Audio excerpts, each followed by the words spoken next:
20 below zero. January wind cut through the Dakota pines like a saw blade against bone, each gust carrying ice crystals that stung Wade Hollister's face as he mended fence wire 8 miles from anywhere that mattered. The silence, brittle, absolute, shattered when hoofbeats came wrong, desperate, uneven, the rhythm of something breaking. Catherine Morrison collapsed at his line shack door. Her daughter Addie, 6 years old, clutched a blue bundle. Baby Samuel, lips already blue. Catherine's cough brought blood. She pressed a quilt square into Wade's calloused hands, rust-colored thread spelling CM across faded calico. Her final words rasped through freezing breath. "Don't let Silas take her." She died before Wade could promise. 3 days later, Silas Drummond, grain mill owner, county assessor, Catherine's brother-in-law, arrived smelling of hair tonic and prosperity. He eyed the land deed papers on Wade's table. "Boy can't raise a girl," he said. "County'll want to say." His smile didn't reach his eyes as he left. "We'll see what the law says." The pickaxe sparked against earth hard as iron. Wade's breath came in clouds, each swing sending shocks up his arms that made his palms bleed through his gloves. He didn't stop. Catherine Morrison deserved better than frozen ground and a 19-year-old's clumsy prayers, but this was what January offered. The hole, deep and slow, 3 feet took until sunset. His shoulders screamed. The blisters burst and bled, and he kept swinging. Addie stood 10 feet back, holding baby Samuel wrapped in Wade's spare coat. She hadn't spoken since her mother's last breath, just watched with eyes too old for 6, her scarred left eye catching the failing light wrong, a white line through the iris that made Wade's gut clench every time he saw it. He wrapped Catherine in her wedding quilt, the full one she'd made with 7 farm wives back when her husband was alive. The smaller square, the one she'd pressed into his hands, he'd already hung by the door. Couldn't explain why, just felt right. "Your mama was good," Wade said, lowering the body. His voice cracked on good. "She trusted me with you. I won't—" He stopped. Promises felt too big for his throat. "I'll try." Addie stared through him like he was winter wind. By dark, the cairn stood waist-high, frozen stones stacked against wolves and weather. Wade's hands shook too hard to strike a match for the lamp. Inside the shack, he built up the fire until heat made the single room almost bearable. Samuel needed feeding. Wade soaked a rag in warm milk, let the baby suck it. The rhythm settled something in his chest, small mouth working, trusting that food would come. He'd done this with orphaned calves, kept most of them alive. Addie curled in the corner on her pallet, the quilt square tucked under her chin. She wouldn't eat the porridge he'd made, just stared at the square like it might speak if she waited long enough. Wade hung his coat over her, his only other one already wrapped around Samuel. He sat by the fire, back against the wall, and didn't sleep. Somewhere past midnight, Addie whispered something. Wade leaned closer. She was touching the quilt square, fingers tracing the initials embroidered in rust thread. "What did you say?" She didn't repeat it. The wind howled. The fire crackled. Wade watched her small chest rise and fall and wondered what promises cost when you'd never kept one that mattered. Dawn came gray and cold. Wade boiled oats, added the last of his honey, precious stuff he'd traded 2 fox pelts for back in November. He set a bowl in front of Addie. She stared at it. "You need to eat." Nothing. Wade ate his own portion standing, watching her. Samuel woke crying. Wade warmed milk, soaked the rag, fed him patient. The baby's grip on his finger was strong. Good sign. "Come on," Wade said to Addie when Samuel settled. "I'll show you the hens." The barn smelled like hay and chicken warmth, the only place on the property that didn't bite with cold. 3 hens roosted in boxes lined with straw. Wade had built the roosts himself last spring, careful work with salvaged lumber. "Slide your hand under slow," he said, demonstrating. "She'll shift, but she won't peck if you're gentle." Addie's hand trembled. She reached under the first hen, pulled back when it clucked. "Try again, slower." Her fingers disappeared under warm feathers. Her eyes widened when she felt the egg. She lifted it out, brown, perfect, still warm. Then it slipped. The shell cracked on straw. Yolk spread gold. Addie's arms flew up over her head, body folding small, waiting for the hit. Wade's stomach turned to ice. He knelt slow, hands visible. "Hey, it's okay. Eggs break. You're learning." She peeked through her arms. "See? No harm. We've got more." Her shoulders unhunched by inches. Wade showed her again. This time she held the egg all the way to the basket. They gathered 4 more. Walking back, Addie touched the quilt square where it hung by the door, just her fingertips, barely a brush, and whispered something Wade couldn't hear. He was cracking eggs into the pan when hoofbeats came up the trail. Addie's terror was instant. She dropped the egg basket, scrambled behind Wade's legs, made herself small. "Who?" Wade started. "Uncle Silas," she breathed, the first clear words she'd given him. The fear in her voice made Wade reach for his rifle before he thought better of it. Through the window, a fine horse, expensive saddle, a man in a wool coat that cost more than Wade made in 6 months. Silas Drummond had come calling.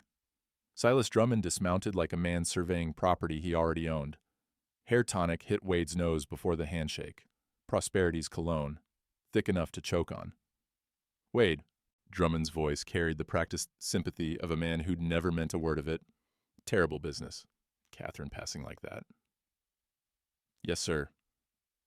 Drummond's eyes traveled the line shack.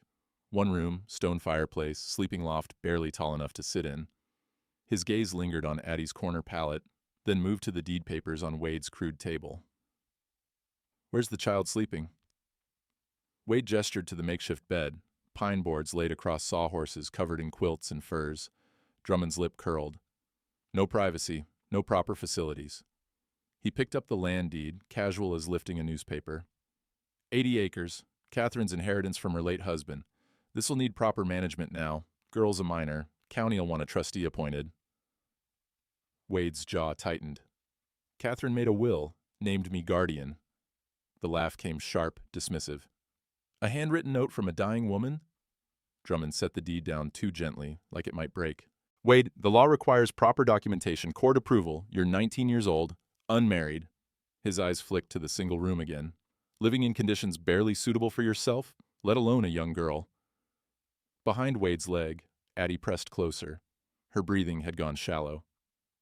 "I'm blood family," Drummond continued. "Her uncle. I own the only grain mill for 30 miles, serve as county land assessor. I have a proper home, separate bedrooms, running water from the pump, close to the schoolhouse." He paused. "The county'll see reason." Wade's hands clenched. "She doesn't want... She's 6. Drummond's smile was a knife wrapped in velvet. "Children don't know what they want. They need stability, structure, things you can't provide." Samuel whimpered from his crate crib. Drummond glanced at the baby, then away, like he was furniture. "Catherine was my sister-in-law," Drummond said, moving toward the door. "I owe it to my late brother's memory to ensure his child is raised properly. I'll be filing the necessary paperwork with the county this week. Judge Harlan will want to review the situation." He paused at the threshold, hand on the doorframe. "Do right by Catherine's memory, Wade. Let someone qualified handle this." His boots crunched through snow to his horse. The saddle leather creaked, expensive, well-oiled. As he mounted, Drummond looked back. "I'll be in touch." The smile never reached his eyes. Wade watched him ride down the trail until the hoofbeats faded into wind sound. His heart hammered against his ribs. Addie stayed pressed to his leg, trembling. "He can't take you," Wade said. The words felt too big, too uncertain. "Your mama wanted you here." Addie looked up at him. Her scarred eye caught the light from the open door. She didn't look convinced. 3 days of worry. Wade tried to work. Mended harness, split firewood, checked his trap line, caught nothing. His mind wouldn't settle. On the 4th day, he rode to town for flour, taking the trail slow because the cold made his horse's breath come hard. 8 miles, never felt longer. Beckett's feed store sat at the edge of what passed for town. Maybe 30 buildings, half of them empty since the banks failed. The pot-belly stove inside made Wade's face sting as circulation returned. Nora Beckett looked up from her account ledger. "Wade." Not a question. She slid an envelope across the counter. County seal, his name in official script. His hands shook opening it. Emergency petition for guardianship. Adelaide Morrison, minor child. Petitioner, Silas Drummond. Hearing date, February 10th, 1934, 10 a.m., County Courthouse. The paper smelled like ink and finality. "He filed already." Wade's voice came out wrong, too high, too young. Nora's face was stone. "Judge Harlan's his lodge brother. This was decided before you opened that envelope." Wade slumped against the counter. Wood grain pressed into his palms. "Catherine made a will. Reverend Howe was there when she signed it. That's legal, isn't it?" "Handwritten?" He nodded. Nora sighed, the sound of someone who'd seen this before. "Witnessed by a notary? Filed with the county clerk?" Silence. "Wade." Her voice gentled. Silas Drummond has been buying tax-delinquent land across this county for 3 years. Pays pennies on the dollar, flips it to Omaha speculators for triple. Catherine's 80 acres? She tapped the summons. Prime farmland, paid off, close to town. That's what he's really after. Addie's just the legal doorway. Through the window, Wade watched snowfall. February settling in mean. What do I do? Nora hesitated. Steam rose from the coffee pot on the stove, carrying the smell of chicory and char. Find someone who witnessed that will, someone the court respects. A doctor, a preacher, someone with standing. Get them to testify. She paused and prayed Judge Harlan remembers he took an oath once. Wade folded the summons into his coat pocket, against his heart where it felt like a stone. The flower's $4, Nora said, then quieter. But take it. Pay me when you can. He met her eyes, saw something there. Not pity, recognition maybe, of what it cost to stand against men like Drummond. Thank you. Outside, the wind had picked up. The ride home took forever. That night, Addie wouldn't eat again. Wade sat by the fire, watching her sleep, the summons burning a hole in his pocket. The law had a date now. February 10th. 4 weeks to prove he deserved what Catherine had trusted him with. Wade found Reverend Caleb Ho where circuit preachers wintered, a lean-to camp 6 miles south near the river crossing. Smoke rose thin from a careful fire. The old man looked up from mending a saddle cinch, recognized Wade, nodded. Catherine Morrison's boy. Not her boy, but I'm raising her daughter. The Reverend set down his leather-working tools.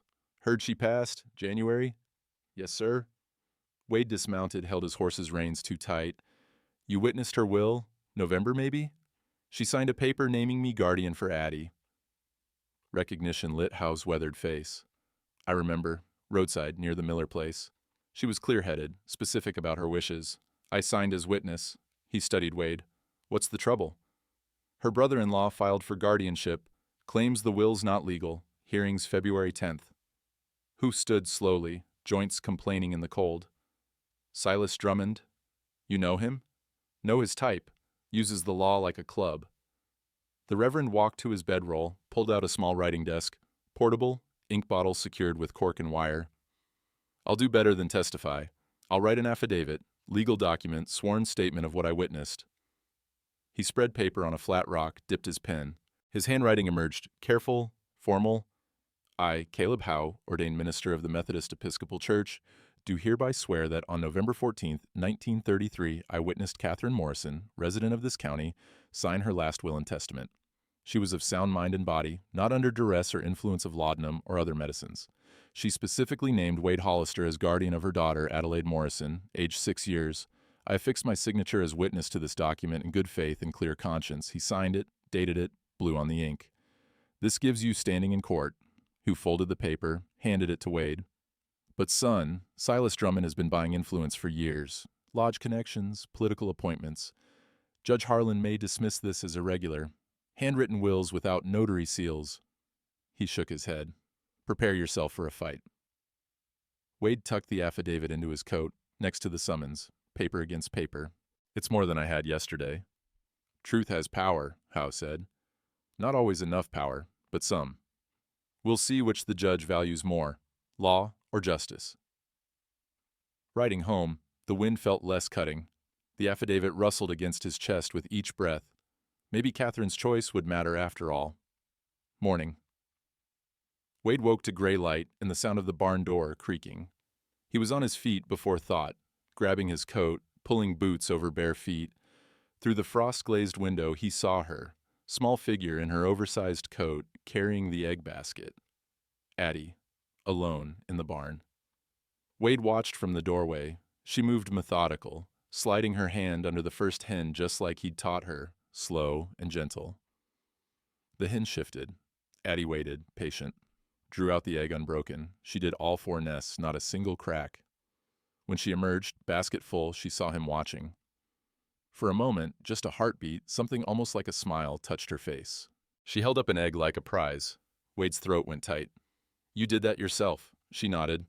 Inside, he scrambled them, 4 eggs, salt, the last scrapings of butter from the crock. They ate in silence. Samuel slept in his crate, finally sleeping through mornings. Small mercy. That evening, banking the fire for night, Wade noticed Addie shivering despite 3 quilts piled on her pallet. He added another log, tucked the layers tighter around her. She looked up at him, eyes wide, serious. "Cold," she whispered. One word, but hers, freely given.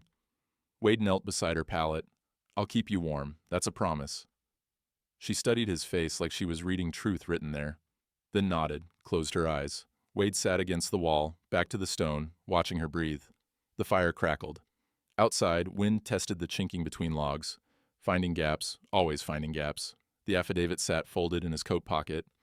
February 10th still loomed. But tonight, Addie had gathered eggs alone. Tonight, she'd spoken. Small things. Maybe enough. He touched the quilt square hanging by the door, Catherine's initials catching firelight. "I'm trying," he whispered to it. To her. "I'm trying like hell." The fire popped. Addie's breathing deepened into sleep. Wade closed his eyes and let himself believe, just for tonight, that trying might be enough. February 10th came cold and clear. Wade rode into town before dawn, Addie bundled in front of him on the saddle. She hadn't wanted to come, had hidden under her pallet when he said they had to go. He'd coaxed her out with promises he wasn't sure he could keep. The courthouse smelled like old wood and tobacco spit. 20 people packed the benches, farmers with nothing better to do, women who'd known Catherine, Drummond's mill workers watching for their boss. Wade's hands sweated despite the cold. Judge Harlan entered, 60-something, gray-beard, eyes like he'd already decided and was just going through motions. He took his seat, banged the gavel once. Guardianship petition, Adelaide Morrison, minor. Mr. Drummond, state your case. Silas Drummond stood, buttoned his coat. "Your Honor, I'm Adelaide's blood uncle. Her father, my late brother, would want family caring for family. I own a profitable grain mill, maintain a proper home with separate bedrooms, indoor pump, proximity to schools and church. I can provide stability, education, moral guidance." He gestured toward Wade without looking at him. "Mr. Hollister is 19 years old, unmarried, living in a one-room shack 8 miles from civilization. No steady income beyond trapping and odd jobs. No capacity to provide schooling or female supervision for a growing girl." Judge Harlan nodded, writing. Wade's lawyer, if you could call him that, a clerk Reverend Howe had found who worked for barter, stood shakily. "We have an affidavit from Reverend Caleb Houff, witness testimony that Catherine Morrison made a will naming Wade Hollister guardian." He handed up the paper. Judge Harlan read it, frowning. "This is irregular. No legal notary, no county clerk filing, just a preacher's signature on what appears to be a deathbed request." He looked at Wade. "Do you have the original will?" Wade's stomach dropped. "It's at home, sir. Didn't think to—" "You didn't think." Harlan set down the affidavit. "Mr. Drummond, response?" Silas stood again, confident. "Your Honor, my sister-in-law's final months were difficult. She was taking laudanum for pain, showing signs of confusion. Dr. Morrison, no relation, can testify she was barely coherent in her last weeks. Her judgment was compromised."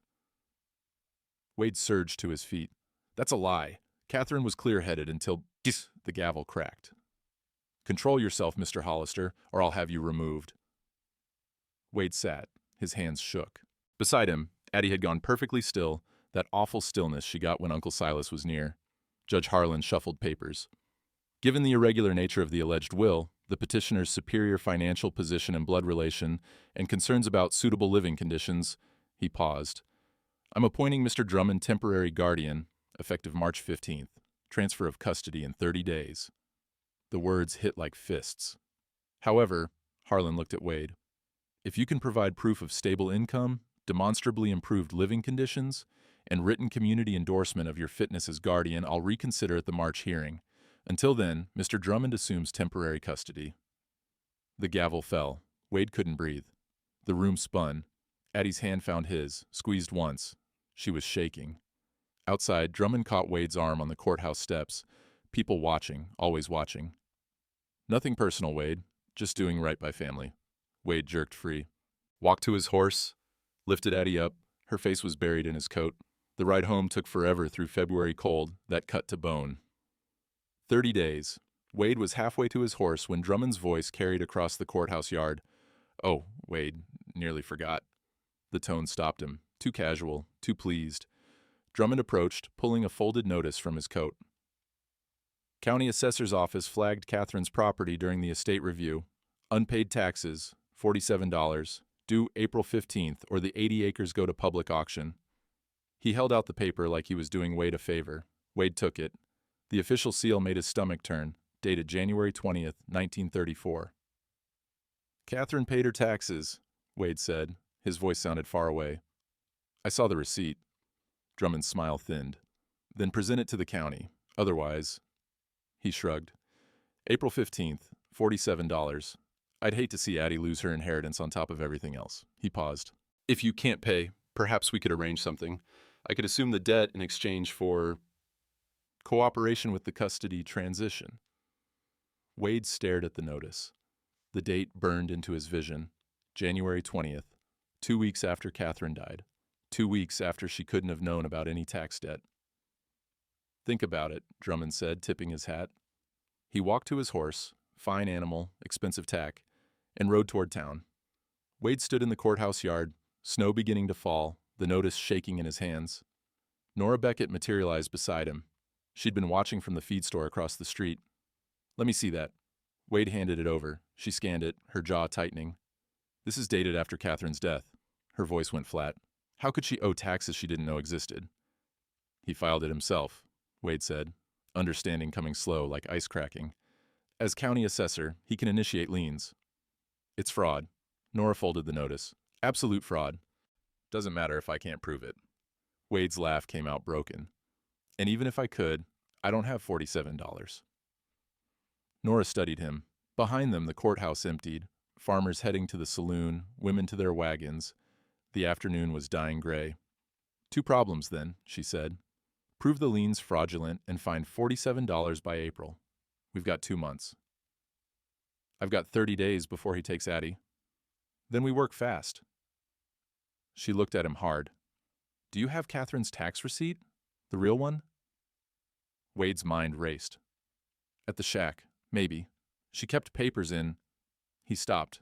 The quilt square, the one she'd pressed into his hands. Everything you need is in it. He'd thought she meant Addie. What if she'd meant something else? Go home, Nora said. Search everything Catherine left.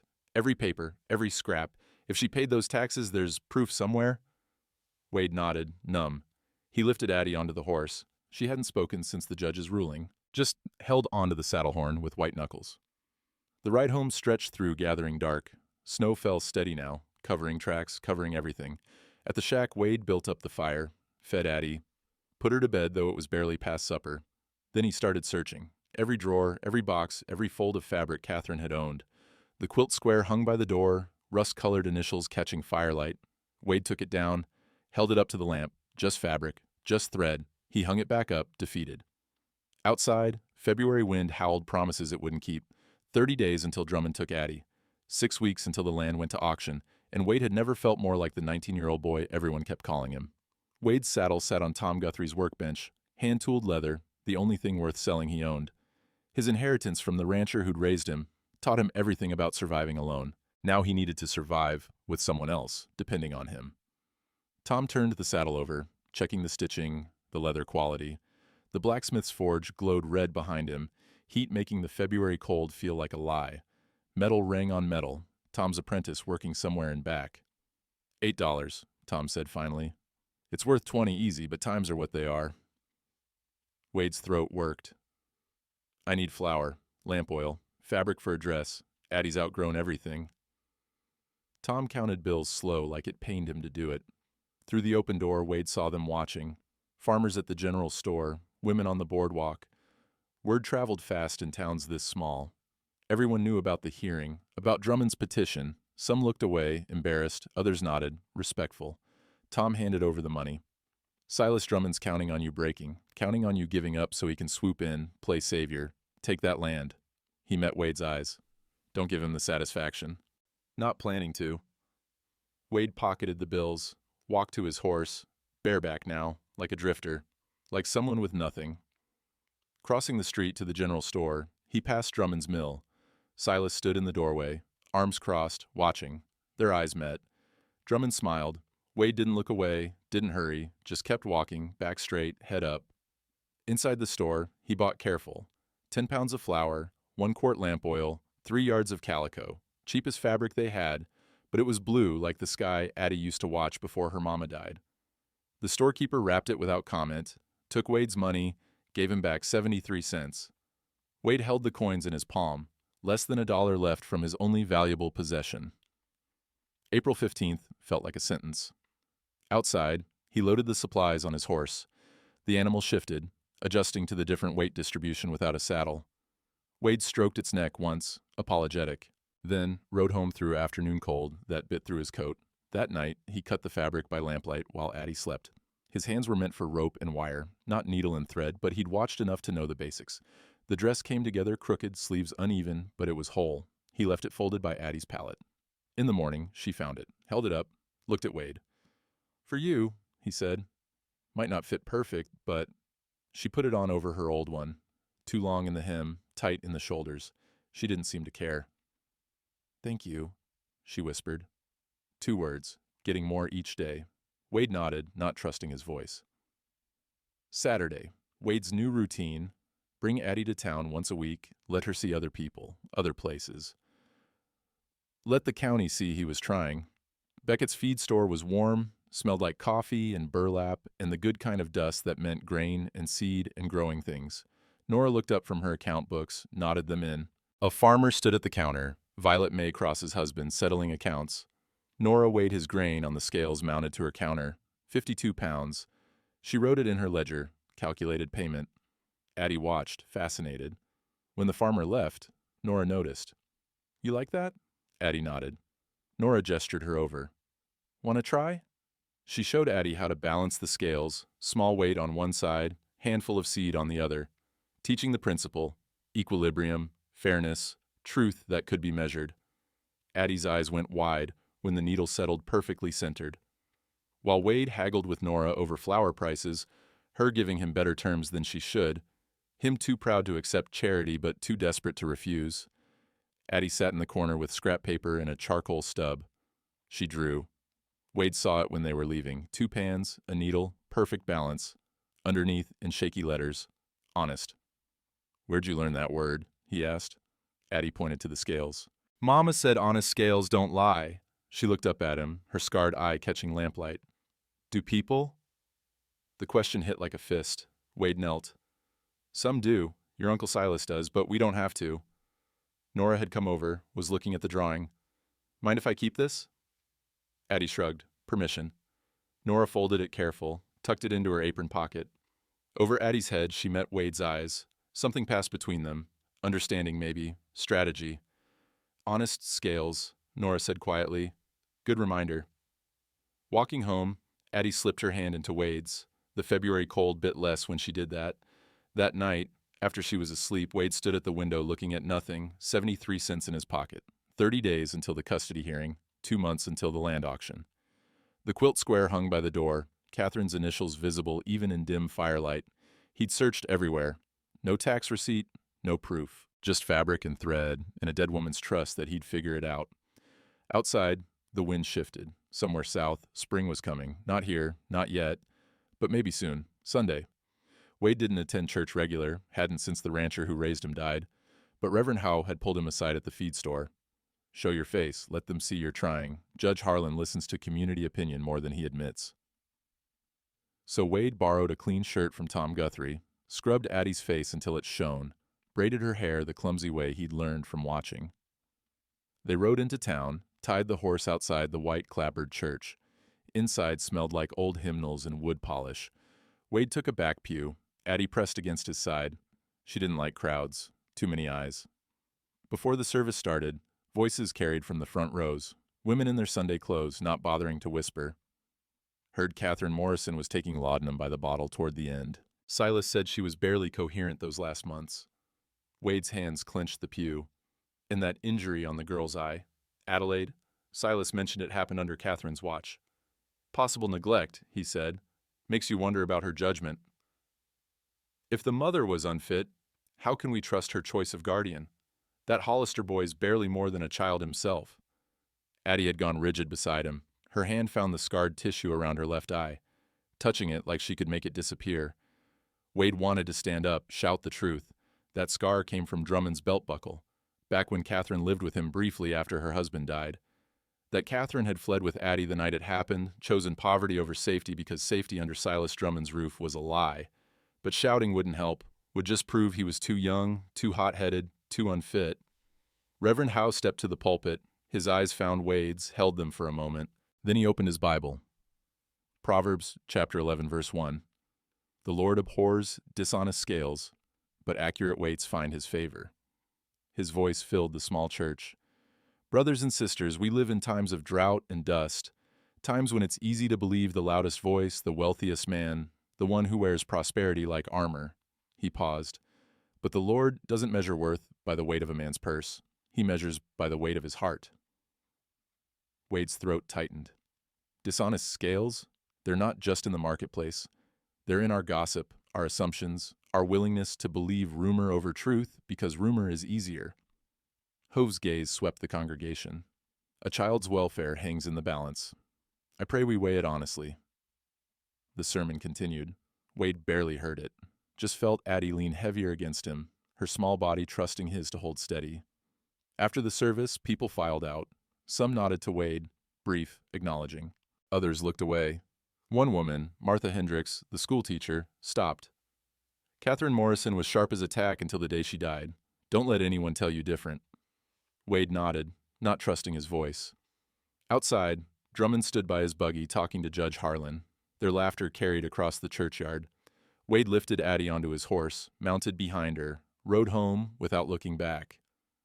That night, Addie wouldn't eat again, just stared at her bowl of beans like it was accusation. They were wrong, Wade said. Those women. Your mama was good, the best person I ever knew. Addie touched her scarred eye. Uncle Silas did this, not Mama. I know. But nobody believes me. Wade pulled her close. She was so small, so breakable. I believe you. She nodded against his chest. Her tears soaked through his shirt. Outside, March wind rattled the shutters. 2 weeks until the custody transfer. Wade had never felt more helpless in his life. March thaw came mean. Freeze at night, mud by day, nothing solid anywhere. Wade rode to town through roads that tried to suck his horse's hooves down with each step. At Beckett's feed store, Nora had papers spread across every surface. Her hair was coming loose from its bun. Ink stained her fingers. She'd been at this for days. Look at this. Wade tied his horse, came inside. The stove's heat hit him like a wall. Nora laid out receipts, 3 years' worth, farmers who'd sold grain at Drummond's mill. Her finger traced down columns. Jacob Polk, October 1931, brought in 100 pounds of wheat. Drummond's scale said 92 pounds. Farmer assumes his estimate was off. She pulled another receipt. Henry Cross, same month, 110 pounds estimated. Scale says 98. More receipts. Every single one showed the same pattern. 8 to 12% short, Nora said. Every time, consistently. Wade leaned closer. He's rigging the scales. Has been, for 3 years. Nora pulled out a ledger, her own, meticulous. I borrowed certified scales from the county agricultural office last week. Weighed test sacks myself. His scales are tampered with. Heavier weights on the farmer's side. Reads lighter than actual. She showed calculations in tight script. In 3 years, Silas Drummond has stolen approximately $2,400 in grain value. That's how he's been buying up land, greasing palms at the courthouse, building his influence. Wade's breath caught. Can we prove this? Nora's smile was sharp as winter. May 1st, spring grain weighing. Every farmer in the county comes to settle accounts. Annual tradition. Silas weighs everyone's winter storage, pays out based on weight. And we bring honest scales. Expose him publicly. She tapped the ledger. I've got 3 years of discrepancies documented. Farmers who've been getting cheated and didn't know it. Once they see the truth, the court might question his guardianship petition, Wade finished. Might question everything he's said about me, about Catherine. Nora nodded. A man who steals from his neighbors, can we trust him to raise a child honestly? Hope felt dangerous. Wade had learned not to trust it, but looking at Nora's evidence, her careful documentation, he felt something shift. We've got 6 weeks until May 1st, Nora said. I'll keep gathering receipts, documenting the pattern. You, she met his eyes. You keep being the man Catherine knew you could be. Keep showing up, keep trying. Don't give Drummond any ammunition. Wade nodded. The custody transfers in 2 weeks. I know. Her voice softened. We'll figure something out. Reverend House talking to Judge Harlan, reminding him about due process, proper evidence. It might buy us time. Outside, the March sun broke through clouds. Mud gleamed. Somewhere, a robin called, first one Wade had heard all year. Spring was coming, maybe justice with it. April 20th, 10 days before the spring grain weighing, 11 days before Drummond was supposed to take custody, Wade was splitting firewood when hoofbeats came up the trail. Official rhythm, deliberate. Sheriff Clyde Drummond sat his horse like authority incarnate, badge-catching afternoon sun. Court-ordered inspection, he said, not bothering to dismount yet. Looking for code violations, child endangerment concerns. Wade set down the axe. Come ahead. Inside, the shack smelled like beans cooking, wood smoke, the lavender soap he'd traded for so Addie could wash her hair proper. Sheriff Clyde poked through everything with thick fingers. Checked the fireplace damper, the food stores, the cleanliness of Addie's corner. Found nothing, still wrote notes. No indoor plumbing, he said, pencil scratching. No electricity. Girls isolated, no playmates her age, 8 miles from the schoolhouse. Half the county lives this way, Wade said. His voice stayed level, barely. Clyde ignored him. Knelt by Addie, who'd pressed herself into the corner when he entered. You being treated okay, little miss? This man ever touch you inappropriate? Hit you? Addie's breathing went shallow. Her hand found her scarred eye. Wade took a step forward, fists clenching. Clyde stood fast, hand dropping to his holster. Easy there, boy. The moment stretched. Wade forced his hands open, stepped back. Clyde finished his notes, folded the paper into his coat. Report'll say living conditions are marginal at best, unsuitable for a growing girl. Judge'll use it as additional cause for permanent custody transfer. He moved to the door, paused. May 1st, the girl moves to Silas's house. Court order. You interfere, I'll arrest you for custodial obstruction and contempt. Catherine wanted her with me. Clyde shrugged. Catherine's dead. Law's what's alive. He tipped his hat, mockery in the gesture. See you May 1st. The door closed. Hoofbeats faded. Addie started crying, silent, shaking sobs that tore at Wade worse than any sound could. He knelt, pulled her close. She buried her face in his shoulder. I won't let him take you, Wade whispered. The promise felt too big, too breakable. I swear. But the law had a date. May 1st. The calendar on the wall showed it circled in Nora's handwriting from when she'd visited last week, going over strategy. 11 days. That night, after Addie finally slept, Wade sat at the table with paper and pencil. Started a letter he'd never send. Catherine, I'm trying. God is my witness, I'm trying. But the law doesn't care about promises. Doesn't care that Addie's nightmares stop when I'm here, that she started talking again, that she gathered eggs by herself last week and smiled about it. The law cares about money and blood and things I can't give her. I don't know what to do. Don't know how to fight a system that's already decided. I'm sorry. I'm so sorry. He never finished it. Just folded the paper, fed it to the fire, watched it burn. Outside, April rain started. Cold, steady, turning the trail to soup. Inside, Addie whimpered in her sleep. Wade went to her, sat beside her pallet until the nightmare passed. 11 days, morning. Wade woke to Addie cleaning. She'd taken to it lately. Small chores that gave her control when everything else was chaos. She wiped the table with a rag, bucket of water beside her on the floor. You don't have to, Wade started. She ignored him, focused, reached for the rag. Her elbow caught the bucket. Water sloshed across the floor, splashed up the wall, soaked the quilt square hanging by the door. No! Wade lunged, but too late. The fabric darkened, heavy with wet. Addie's face crumpled. I'm sorry, I didn't mean... It's okay. Wade lifted the square down, water dripping from his hands. We'll dry it. It's just... He stopped. Pressing a towel to the fabric, he felt something underneath. Not just batting and backing, something stiff, solid. The water had loosened the stitching, fine basting thread dissolving, coming apart in his hands. There. A pocket, hidden in the lining, invisible unless you knew to look. Wade's hands shook. He pulled at the loosened threads, careful despite urgency. Inside, 2 papers, folded tight. The first was heavy parchment, formal script, last will and testament I. Catherine Morrison, being of sound mind and body, do hereby bequeath guardianship of my daughter Adelaide Morrison to Wade Hollister, whom I trust above all others to raise her with love and dignity. All property and assets in my name shall be held in trust for Adelaide until her majority, with Wade Hollister as executor and guardian. Signed, Catherine Morrison. Date: November 14th, 1933. Witnessed: Reverend Caleb Howe. The county clerk's seal stamped at the bottom. Notarized, legal, official. Wade's vision blurred. This wasn't the rough copy Reverend Who had referenced. This was the real one. Filed, stamped. Legal beyond any dispute. Catherine had planned everything. The second paper was a receipt. County Tax Office, property taxes, Morrison Homestead, 80 acres. Date: January 3rd, 1934. Amount: $4,700. Paid in full. The clerk's signature. The county seal. January 3rd, 3 days before Catherine died. Wade's knees buckled. He sat hard on the floor, papers shaking in his wet hands. Addie crept closer. Papa Wade? She'd been calling him that for 3 weeks now. Every time it broke something open in his chest. He looked up at her, tears streaming. Your mama. She knew. She planned for everything. He held up the tax receipt. This proves Drummond lied about the taxes. Then the will. And this proves you're mine. Legally, completely mine. Addie studied the papers like they were written in languages she couldn't read yet. So Uncle Silas can't take me?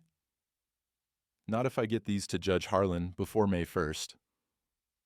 Hope felt like drowning and breathing at the same time. Wade stood, papers clutched against his chest. The quilt square lay on the floor, still dripping. He picked it up gentle, hung it to dry by the fire. Catherine's initials, CM in rust-colored thread, caught the light. Thank you, Wade whispered to her ghost. Her memory, whatever part of her was still watching. Thank you. Outside, April rain had stopped. Clouds broke. Weak sun filtered through. 10 days until May 1st. But now, Wade had ammunition. Now he had proof. May 1st came warm and clear. First truly spring day of the year. Meadowlarks singing, creek running high with snowmelt, the smell of thawed earth promising things could grow again. Drummond's mill yard packed with people by 9 a.m. 40 farmers, their wives, children running between wagons. Annual spring grain weighing, tradition older than the county itself. Every farmer brought winter storage to settle accounts, get paid for what they'd held back from fall harvest. Festive air usually, women selling baked goods, men trading gossip and tobacco. But today, tension ran underneath like current. Word had spread. Nora Beckett was bringing certified scales. Wade stood at the edge of the crowd, Addie pressed against his leg. The will and tax receipt sat folded in his coat pocket against his heart. Judge Harlan was here. Required attendance for the annual weighing, something about county agricultural records. Perfect. Drummond stood by his mill scales, ledger open, calling farmers forward. His smile was easy, practiced, a man who'd done this 100 times. Jacob Polk, let's see what you've got. Polk hefted his grain sack onto the scale platform. The needle swung, settled. 48 pounds, Drummond announced, writing in his ledger. At current rates, that's $3.60. Polk nodded, accepted the cash, moved aside. The line continued. Weights called out, money changing hands. Everything normal. Then Nora's voice cut through. Hold on. The crowd parted. She came through pulling a handcart, certified county scales mounted on it. The agricultural office seal gleamed on the base. Silence rippled outward. Drummond's smile froze. Nora, what's this about? Quality control, Silas. Her voice carried sweet and sharp. Mind if I verify a few weights, just to be sure? Before he could object, Polk spoke up. I'd like my grain weighed on both. Other farmers murmured agreement. Drummond's jaw tightened. My scales are certified by the county. So are mine, Nora said. She gestured to the seal. Let's see if they agree. Polk's sack went back on the Drummond scale. The needle settled. 48 pounds, same as before. Then onto Nora's scale. The needle swung higher, held. 52 pounds, Nora called out. The crowd stirred. 4 pounds difference. Drummond's face flushed. Margin of error. Scales settle differently depending on... Try another, someone shouted. Henry Cross stepped forward, sack already in hand. Onto Drummond's scale. 103 pounds, onto Nora's. 112. Third farmer, Drummond's scale. 75. Nora's, 82. Pattern undeniable. 8 to 12% consistent shortage. Voices rose. Anger, disbelief, betrayal. How long has this been going on? You've been stealing from us.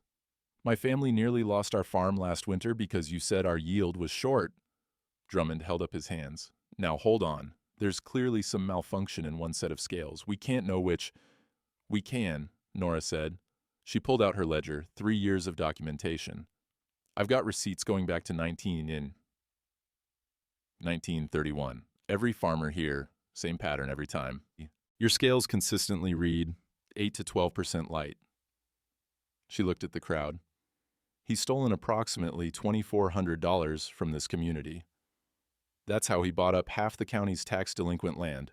That's how he's been building his influence. The crowd surged forward, angry men shouting. Sheriff Clyde pushed through, hand on his pistol, but he looked uncertain. His cousin was the accused, but 40 angry farmers were the law in a different sense. Judge Harlan stepped forward, voice cutting through the chaos. That's enough. Everyone calm down. The crowd settled, barely. Harlan looked at Drummond. Silas, this is a serious accusation. It's slander. Drummond's voice cracked. Those scales are certified. I have documentation. Then let's check the certification, Harlan said. He climbed the steps to the scale platform, examined the county seal on Drummond's equipment. His face went hard. This certification expired in 1932. These scales haven't been inspected in 3 years. Drummond went pale. Wade's moment. He stepped forward, pulling the papers from his coat. Your Honor, I have something relevant to Mr. Drummond's character. All eyes turned to him. Wade unfolded the will first. Catherine Morrison's last will and testament, properly notarized, filed with the county clerk November 14, 1933. She named me guardian of Adelaide Morrison with full legal authority. He handed it up. Harlan examined it, his eyebrows rising. This is properly executed. Why wasn't this presented at the February hearing? Because it was hidden, sir, sewn into the lining of a quilt square Catherine gave me when she died. I only found it last week. Murmurs through the crowd. Wade pulled out the second paper. And this, tax receipt showing Catherine paid property taxes in full on January 3, 1934. Mr. Drummond filed a tax lien on January 20th, claiming she owed $47. That lien was fraudulent. Harlan's face darkened. He looked at Drummond. Silas, explain this.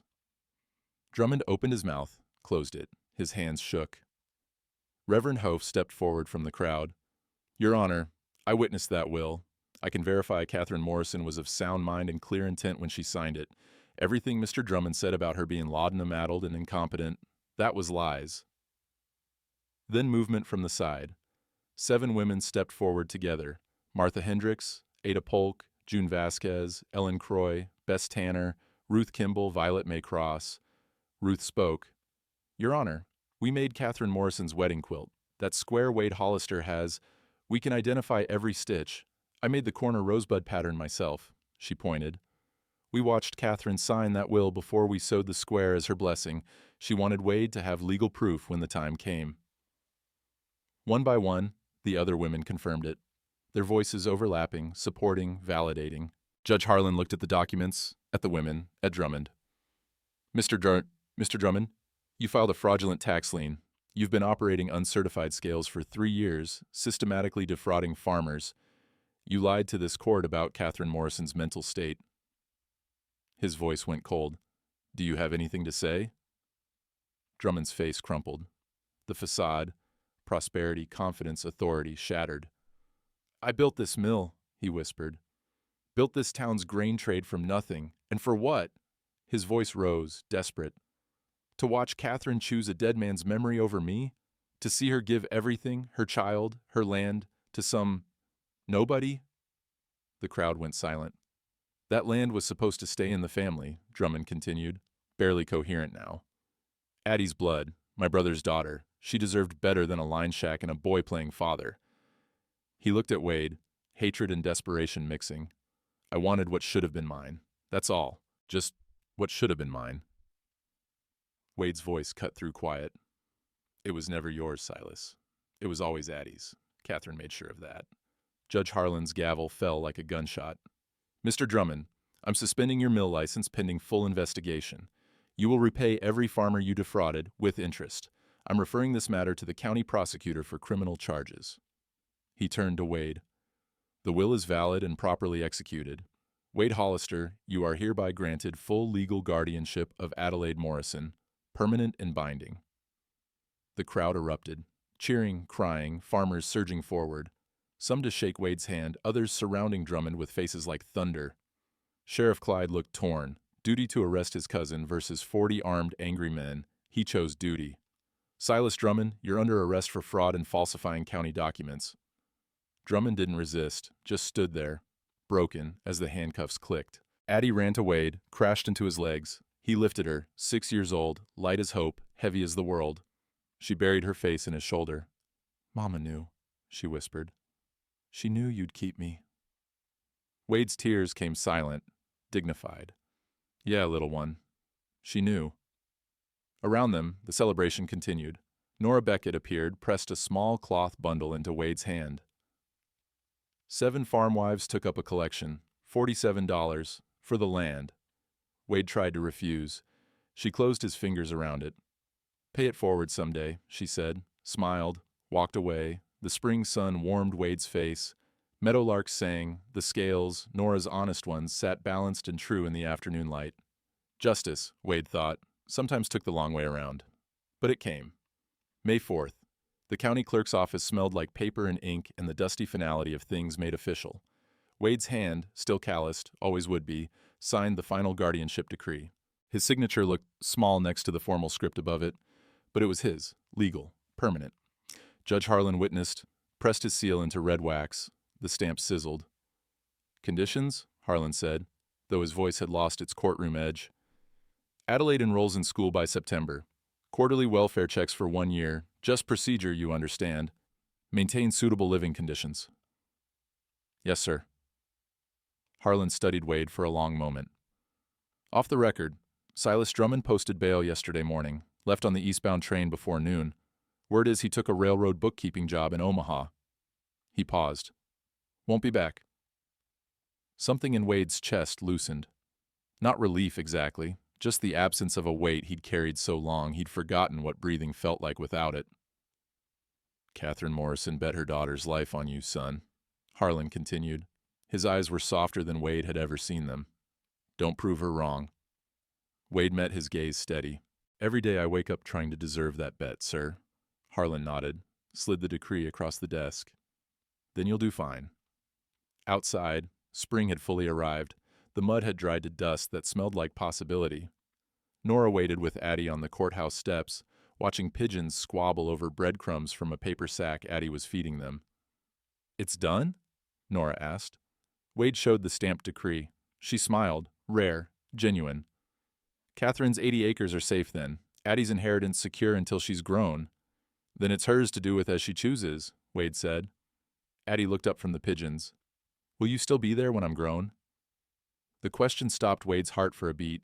He knelt, bringing himself to her eye level. "As long as you want me." "Forever then. Simple, certain." She returned to scattering crumbs. Nora touched Wade's shoulder. "Community's planning a barn raising this Saturday. Heard you need a second room built. Can't have the county inspector finding fault next visit." Wade's throat tightened. "I can't pay." "You already did. You proved Silas was cheating us. Gave us back 3 years of stolen grain weight." She looked at him hard. "Consider it repayment. Also," her voice softened, "Catherine was good to this town. This is us being good back." She walked away before Wade could find words, calling over her shoulder, "9 a.m. Saturday. Bring coffee." Wade stood on the courthouse steps, decree in one hand, Addie's hand in the other. The May sun warmed his face. Somewhere a meadowlark sang, the same song they'd been singing since the world began, promising that winter always ended if you could just hold on long enough. He'd held on. Catherine had made sure he could. May 14th, Mother's Day, though neither of them mentioned it aloud. Wade and Addie rode to Catherine's grave in morning light that turned the prairie grass gold. The cairn had weathered through winter, stones still solid, a few wildflowers growing volunteer around the base. Someone had been tending it, probably Nora, or one of the 7 farm wives who'd testified. Addie carried a burlap sack in her lap. "Mama's favorite," she said when Wade asked. Inside, sunflower seeds, 2 dozen at least, carefully saved from last year's crop. Wade knelt, loosened the soil with his hands. The earth was warm now, ready. Addie beside him, small fingers pushing seeds into ground, spacing them careful like he'd taught her in the garden. They worked without talking, didn't need words for this. A robin called from the fence line. First warm breeze of the season carried the smell of sage and turned earth and growing things. When the last seed was planted, Addie sat back on her heels. She'd brought the quilt square, the real one, washed and mended, Catherine's initials bright in afternoon sun, draped it over the cairn gentle, like tucking someone in. Her fingers traced the embroidered letters. "Do you think she's watching?" Addie asked. Wade considered, choosing honesty. "I think if there's any justice in what comes after, then yes, she's watching, and she's proud of you." "And you?" "Me?" Addie looked at him with eyes too wise for 7 years. "Mama would say you're good at this, Papa Wade, the taking care of people part, even when it's hard." The words hit like fists made of grace. Wade pulled her close, this child who'd become his reason for waking, for fence mending, for fighting corrupt mill owners and legal systems that measured worth in dollars instead of devotion. "Your mama was smart about a lot of things," he managed past the tightness in his throat. "Smartest thing she ever did was trust you with me." Addie leaned back, serious. "Trust us with each other." The correction was perfect. They rode home as sunset painted the sky, orange and gold and purple, colors that promised tomorrow would come, that seasons turned, that winter's hardness gave way to spring's soft abundance if you just held faith long enough. Behind them, fresh-planted seeds rested in dark soil, waiting for sun and time to do what they always did, bring life from what was buried. Wade looked back once. The quilt square fluttered on the cairn like a flag of surrender and victory both. "Thank you," he whispered to Catherine's memory, her trust, her impossible gift. The wind carried it away. Addie's hand found his. They rode toward home. By summer, folks had mostly stopped talking about Silas Drummond. His mill sold at auction come June, money divided among the farmers he'd cheated, 8 cents on the dollar recovery, but something. Some said he was keeping books for a railroad company out Omaha way. Others heard he'd moved further east, Pennsylvania maybe, where nobody knew his name or what he'd done. Reckoned the truth's somewhere between shame and starting over. Even corrupt men get second chances, though they rarely deserve them and more rarely take them. As for Wade and Addie, well, the line shack got bigger. That Saturday barn raising gave Addie her own room by mid-May, window facing east so she'd wake with the sun like she preferred. Wade added a workshop later that summer, started doing leather work to supplement the trapping income. Turned out he had a hand for saddle repair, same careful patience he used mending fence wire and broken trust. Addie grew up strong, graduated top of her school in 1946, taught in the county for 30 years. Never married, but raised half the town's children through her classroom and her fierce, careful love. When folks asked why she never left, she'd smile that smile that was all Catherine and say, "My roots are here. Mama planted them. Papa Wade watered them. That's enough." Wade lived to 92, died in his sleep on a winter night in 1907, quilt square still hanging above the fireplace where Catherine had first trusted him with impossible things. At his funeral, Addie, 70 years old herself by then, hair silver, that scarred eye still catching light, wrong but beautiful for what it had witnessed, stood before 200 people and said 7 words. He kept his promise. Mama knew he would. And that, friends, is the thing about honest scales. They don't just measure grain weight, they measure the weight of a man's word. The heft of a promise kept when nobody's watching except a dead woman's ghost and a frightened child and whatever God keeps accounts of these things. The balance between what the law says and what the heart knows. Spring knows what winter buried. Always has. Those sunflowers on Catherine's grave? They still bloom every June. Taller than a man, faces turning toward light like they're looking for something they lost and found again in the turning of seasons. Addie tends them herself now. Old hands in the same soil, where young hands first learned that planting and keeping faith are pretty much the same thing. One requires the other. Both require time. Dust settles eventually. Truth doesn't. The wind that blows across the Dakota plains carries both, dust and truth, buried seeds and breaking light, the names of the forgotten and the promises of the faithful. Catherine Morrison trusted a 19-year-old boy with her daughter's life. Wade Hollister spent 73 years proving she was right. Some debts get paid in decades, some in heartbeats. All of them matter. The scales remember.